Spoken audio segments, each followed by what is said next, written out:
প্রিয় শিক্ষার্থীরা, আসসালামু আলাইকুম। আজকের অনলাইন ক্লাসে তোমাদেরকে স্বাগত জানাচ্ছি। আমি তোমাদের সাথে আছি মোহাম্মদ মাকসুদুর রহমান বেগ। আজকে তোমাদেরকে আমি তোমাদের তথ্য যোগাযোগ প্রযুক্তির বইয়ের দ্বিতীয় অধ্যায়ের মোবাইল টেলিফোন সিস্টেমের বিভিন্ন প্রজন্ম নিয়ে আলোচনা করব। সম্পূর্ণ ক্লাসটি দেখবে। যদি কোনো সমস্যা হয়ে থাকে অবশ্যই আমাকে জানাবে। মনোযোগ দিয়ে পড়াশোনা করতে হবে, সময়টাকে কাজে লাগাতে হবে। বর্তমান বিশ্ব হচ্ছে তথ্য যোগাযোগ প্রযুক্তির যুগ। এই যুগে মোবাইলটি কিন্তু অত্যাবশ্যকীয় যন্ত্র হিসেবে আমরা ব্যবহার করে থাকি। 1940 সালের দিকে যুক্তরাষ্ট্রে সর্বপ্রথম মোবাইল ফোন সার্ভিস চালু হয়। পরবর্তীতে 1950 সালের শুরুতে ইউরোপে মোবাইল সার্ভিস চালু হয়। 1973 সালে সাধারণত মানুষের মধ্যে মোবাইল ফোনের ব্যবহার শুরু হয়। মোবাইল ফোনের ক্রমবর্ধমান ব্যবহার ও উন্নয়নের একটি পর্যায় বা ধাপকে মোবাইল ফোনের প্রজন্ম বলা হয়। তো আমরা জানি অনেক ধরনের প্রজন্ম আছে।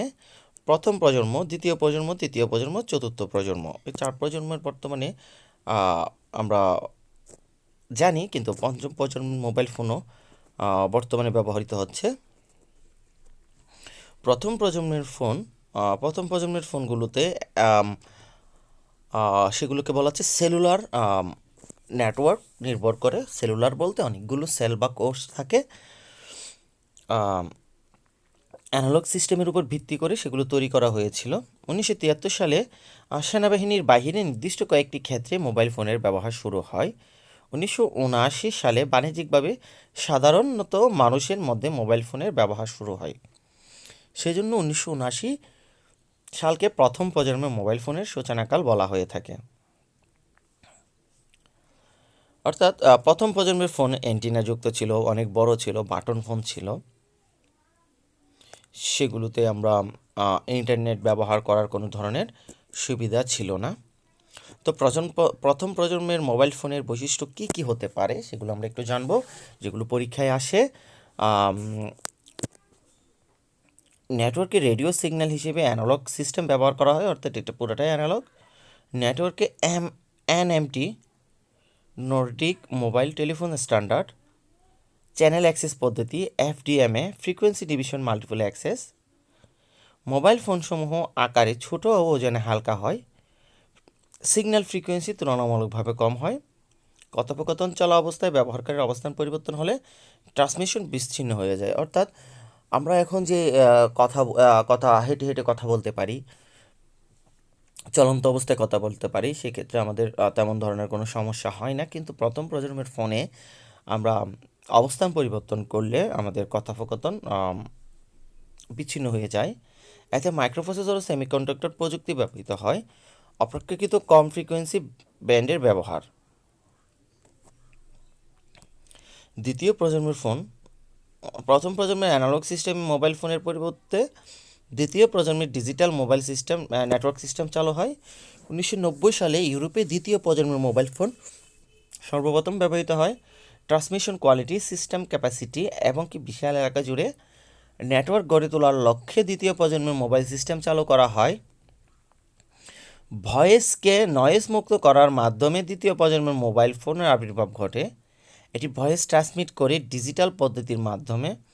1991 সালে ফিনল্যান্ডে সর্বপ্রথম জিএসএম নেটওয়ার্ক চালু হয়। 1992 সালে যুক্তরাজ্যের মেশিন নিয়ন্ত্রিত এবং 1993 সালে ফিনল্যান্ডের person to person SMS text message service চালু হয়। ফিনল্যান্ডে 2000 সালে সর্বপ্রথম মোবাইল ফোন ব্যবহার করে দৈনিক নিউজ হেডলাইন বিজ্ঞাপন প্রচার করা হয়। অর্থাৎ দ্বিতীয় প্রজন্মের ফোনগুলো হচ্ছে আমরা সবাই চিনি, সেগুলো বাটন ফোন বলা হয়ে থাকে, যেটা 1990 সাল থেকে ইউরোপে বাণিজ্যিকভাবে শুরু হয়। এটাতে যেই আমাদের ভয়েসের মধ্যে আমাদের কথা বলার সময় যে ধরনের নয়েজ ছিল প্রথম প্রজন্মের ফোনে, সেগুলো বাদ দেওয়া হয় এবং এটাতে জিএসএম পদ্ধতি চালু করা হয়ে থাকে। এটা 2G সেকেন্ড জেনারেশন মোবাইল বলা হয়ে থাকে। দ্বিতীয় প্রজন্মের মোবাইল ফোনের বৈশিষ্ট্য: ডিজিটাল পদ্ধতির রেডিও সিগন্যাল ব্যবহৃত হয়। চ্যানেল অ্যাক্সেস পদ্ধতি টিডিএমএ, এফডিএমএ ও CDMA. Time division multiple access, frequency division multiple access, code division multiple access. অর্থাৎ বিভিন্ন ধরনের অ্যাক্সেস বা ব্যবহার পদ্ধতি এখানে ব্যবহার করা হয়। ফ্রিকোয়েন্সিকে ভাগ করা হয়, টাইমকে ভাগ করা হয় এবং কোডগুলোকেও ভাগ করা হয়। সীমিত মাত্রায় আন্তর্জাতিক রোমিং সুবিধা চালু হয়, অর্থাৎ আন্তর্জাতিকভাবে সেখানে আমরা মেসেজিং, কলিং এই জিনিসগুলো করতে পারতাম। ডেটা স্থানান্তর করার গতি অনেক বেশি, অর্থাৎ এক স্থান থেকে অন্য স্থানে ডাটা, আমরা যে কথা বলি সেগুলো হচ্ছে ডাটা, সেগুলো খুব দ্রুত প্রেরণ করা যেত। কথোপকথন চলা অবস্থায় ব্যবহারকারী অবস্থানের পরিবর্তন হলে ট্রান্সমিশন অবিচ্ছিন্ন থাকে, অর্থাৎ যখন কথা বলবো তখন আমরা ব্যবহারকারী যদি অবস্থান পরিবর্তন করে সেই ক্ষেত্রে ট্রান্সমিশন অবিচ্ছিন্ন থাকে। সর্বপ্রথম প্রিপেড পদ্ধতি চালু হয়, অর্থাৎ প্রিপেড বলতে আগে পে করতে হয়, পরে আমরা কথা বলার যে সিস্টেমটি আছে সেটা ব্যবহার করতে পারি।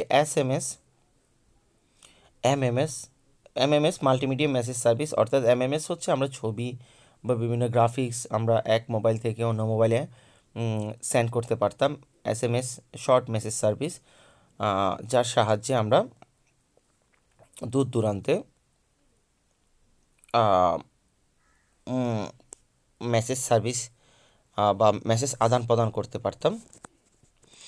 দ্বিতীয় প্রজন্ম থেকে তৃতীয় প্রজন্মের প্রধান প্রযুক্তিগত পার্থক্য আছে সার্কিট সুইচিং ডেটা ট্রান্সমিশন পরিবর্তে তৃতীয় প্রজন্মের প্যাকেট সুইচিং ডেটা ট্রান্সমিশনের ব্যবহার।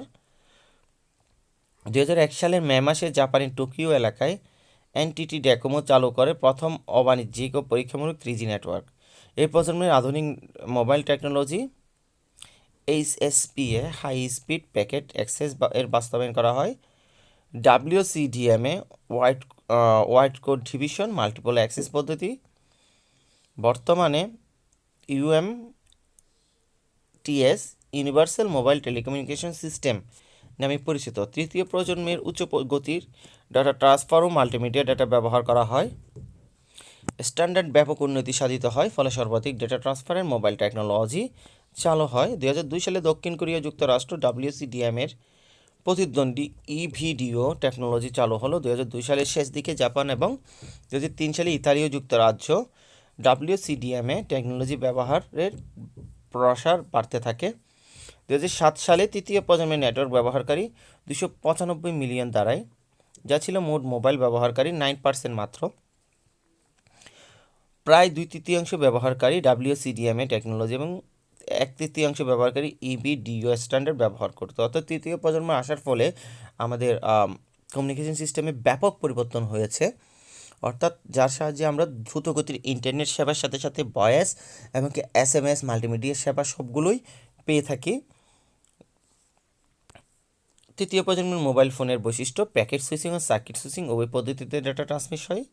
মডার্ন সংযোজনের মাধ্যমে মোবাইল ফোনের ইন্টারনেট ব্যবহার করা হয়। রেডিও ফ্রিকোয়েন্সি WCDMA এবং UMSD স্ট্যান্ডার্ড ব্যবহার করা হয়। EDGE exchange data rates for global evaluation পদ্ধতি কার্যকর হয়, ফলে অধিক পরিমাণ ডাটা স্থানান্তরে সম্ভব হয়। ডাটা স্থানান্তর উচ্চগতি সম্পন্ন, ডাটা রেট 2 Mbps এর অধিক, অর্থাৎ এটাতে ইন্টারনেট সেবা অনেক ভালো, অনেক বেশি, 2 Mbps পর্যন্ত এর বেশি আমরা ডাটা এক স্থান থেকে অন্য স্থানে ব্যবহার করতে পারি এবং ইন্টারনেট সেবাটা খুব বেশি জনপ্রিয় হয়ে ওঠে। মোবাইল ব্যাংকিং, ই-কমার্স ইত্যাদি সেবা চালু সম্ভব হয়, অর্থাৎ মোবাইল ব্যাংকিং যেমন আমরা বিকাশ, নগদ এইসব জিনিসগুলো চলে আসে এবং বিভিন্ন ই-কমার্স সাইট যেমন দারাজ, আমাজন এই ধরনের ই-কমার্স প্ল্যাটফর্মগুলো অনেক জনপ্রিয়তা অর্জন করে। আন্তর্জাতিক রোমিং সুবিধা আছে, চ্যানেল অ্যাক্সেস বা সেল সিগন্যাল পদ্ধতি ব্যবহার করা হয়। তৃতীয় প্রজন্মের মোবাইল ফোনের সুবিধাসমূহ সবসময় ইন্টারনেট সংযোগ দেওয়া থাকে, আলাদা করে ইন্টারনেট দেওয়ার প্রয়োজন হয় না। ডিজিটাল পদ্ধতি ভয়েস এবং ডেটা স্থানান্তর করা যায়, যে কোনো সময় ইন্টারনেট ব্রাউজ করা যায়, ইন্টারনেট গেম খেলাও গেম ডাউনলোড করা যায়, ভিডিও কনফারেন্সিং করা যায়, গান শোনা, টিভি শোনা, সিনেমা দেখা এবং চাহিদা অনুযায়ী ডাউনলোড করা যায়। বিকল্প পদ্ধতিতে বিল প্রদান সংক্রান্ত সেবা প্রদান করা যায়। চতুর্থ প্রজন্মের ফোনকে বলা হয় LTE লং টার্ম এভ্যালুয়েশন। যেটা আইপি ভিত্তিক নেটওয়ার্ক ব্যবস্থা, ইন্টারনেট প্রোটোকল ব্যবহার করে মোবাইল টেলিফোন সিস্টেম আইপি ভিত্তিক নেটওয়ার্ক ব্যবহারের মাধ্যমে ডাটা আদান প্রদান করা সম্ভব হয়। চতুর্থ প্রজন্মের মোবাইল ফোন সিস্টেমে আল্ট্রা ব্রডব্যান্ড গতির ইন্টারনেট ব্যবহার করা যায়। দ্রুত চলনশীল ডিভাইসের ক্ষেত্রে এই ডাটা স্থানান্তরের পদ্ধতি অনেক বেশি। এটার সাহায্যে আমরা ওয়াইম্যাক্স, ফ্ল্যাশ, ওএফডিএম, 3GP, LTE ব্যবহার হচ্ছে। 2010 সালের শুরুর দিকে ওয়্যারলেস ইন্টারনেট সুবিধা অ্যামাজন কিন্ডলি, নোক নামের বিভিন্ন ই রিডার বাজারে আসে। সর্বশেষ ওয়্যারলেস ইন্টারনেট সুবিধা সহ অ্যাপেল কোম্পানি আইপ্যাড নামক ট্যাবলেট ডিভাইস বাজারে পাওয়া যায়। চতুর্থ প্রজন্মের মোবাইল ফোনের বৈশিষ্ট্য: উচ্চ ক্ষমতা সম্পন্ন প্যাকেট ডেটা ট্রান্সমিশন, উচ্চ গতিসম্পন্ন ওয়্যারলেস ব্রডব্যান্ড সার্ভিস, অর্থাৎ দ্রুত গতির আমরা ইন্টারনেট সেবাটা পেয়ে থাকি। বর্তমানে আমরা 4Gটাই বেশি ব্যবহার করি। 4G ফোন বাংলাদেশে 4G অ্যাভেলেবেল। উচ্চ গতির ফ্রিকোয়েন্সি আছে এখানে। ওয়্যারলেস ইন্টারনেট সুবিধা আইপ্যাড নামক ট্যাবলেট ডিভাইস ব্যবহার করা হয়। ইউএসবি পোর্টের মাধ্যমে সরাসরি কম্পিউটারে ব্যবহার করা যায়। ত্রিমাত্রিক ছবি প্রদর্শনের ব্যবস্থা আছে। আশা করি তোমরা বুঝেছো ক্লাসটি। প্রথম প্রজন্ম, দ্বিতীয় প্রজন্ম, তৃতীয় প্রজন্ম এবং চতুর্থ প্রজন্মের ফোনের কখন থেকে শুরু হয়েছে, কি কি প্রযুক্তি ব্যবহার করা হয়েছে, সবগুলো সম্পর্কে তোমাদেরকে আমি ধারণা দিয়েছি। বাসায় ভালো করে পড়বে। যদি কোনো সমস্যা থাকে অবশ্যই আমাকে জানাবে। আজকে এতটুকুই। ভালো থাকো, সুস্থ থাকো।